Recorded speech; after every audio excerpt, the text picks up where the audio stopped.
संत रामदास उदासीन, मौनी बाबा आश्रम रामघाट माझी, जो उदासीन आखड़े के संत के साथ साथ मैं राष्ट्रीय सनातनीय संगठन आरएसएस के राष्ट्रीय प्रचारक हूँ। मैं अपने सभी सनातनियों को यह सबको आशीर्वाद के साथ कहना चाहते हैं कि आप सभी सनातनी कल से चैत्र मास का नवरात्रि शुरू हुआ है और यह नवरात्रि पर माता दुर्गा हाथी पर सवार होकर के आ रही है। हाथी पर सवार होने का अर्थ है कि बहुत ही अधिक मात्रा में बारिश का होना निश्चित है।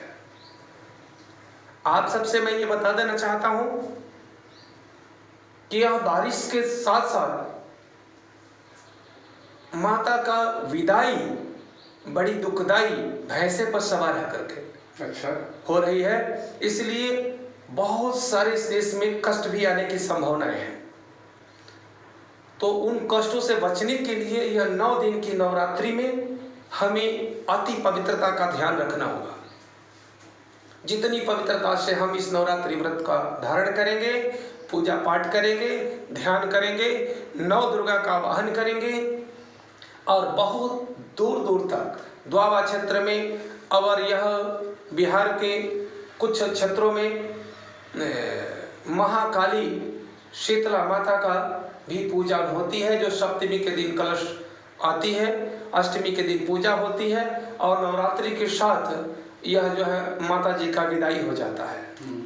सबसे बड़ी बात है कि यह नवरात्रि में रविवार के दिन नवरात्रि शुरू होती है और माता जी की विदाई नवरात्रि रविवार के दिन ही अर्थात एक दिन पहले होने की संभावनाएं है, लेकिन सूर्य उदय तिथि के अनुसार सोमवार को विदाई होगा।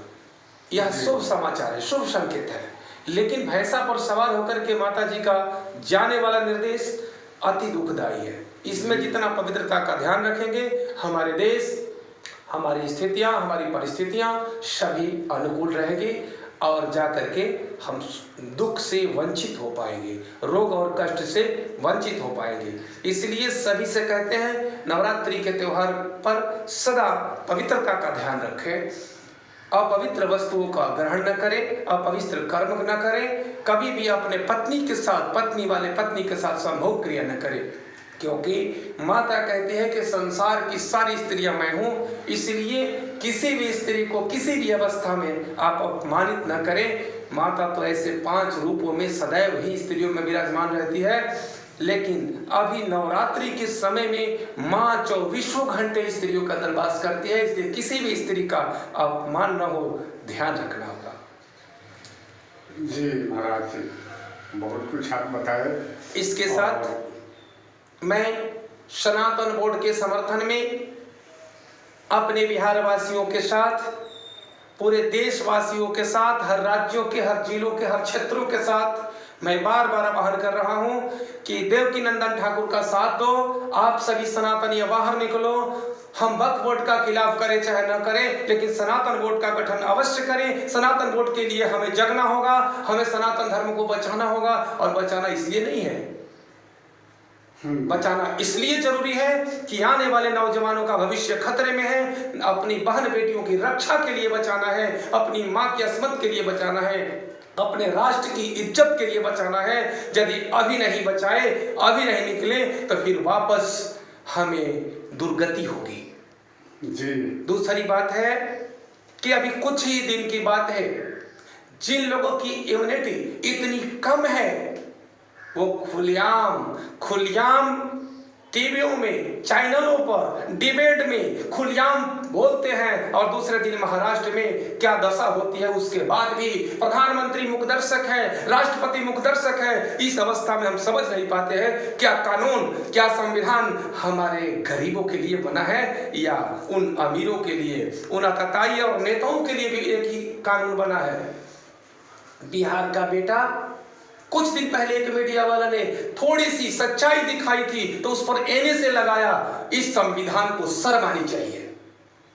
और खुलेआम हत्या करवाता है, गाड़ियों की लूट करवाता है, गाड़ियों में आग लगवाता है, धर्म का कुप्रचार करता है, धर्म के नाम पर बवाल करता है, वक्फ बोर्ड के नाम पर सबकी जो है जमीनों को हड़पता है, उसके बाद भी वो डायरेक्ट जो है हिंदू मुस्लिम करके दंगा भड़काता है, फिर भी उसके विरुद्ध में कोई कदम नहीं।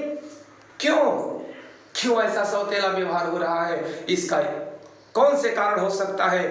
अरे सनातनियों, अभी भी जातिवाद की से ऊपर उठ करके एक ही उपाय है, तुम सनातनी अपने सनातन धर्म को समझो और आत्मसमर्पण भगवान के सामने करो और भगवान और भगवती की आराधना करो, गुरु की आराधना करो, माता पिता के चरणों में ध्यान रखो, माता पिता के चरणों का आशीर्वाद प्राप्त करो, गुरुजनों के चरणों का आशीर्वाद प्राप्त करो। माता गंगा तुम्हारे साथ है, माता सरजू तुम्हारे साथ है, सूर्य भगवान तुम्हारे साथ है, वायु अग्नि शिव सब तुम्हारे साथ में है, केवल सत्य को अपनाना है, स्वीकार करो। जी महाराज।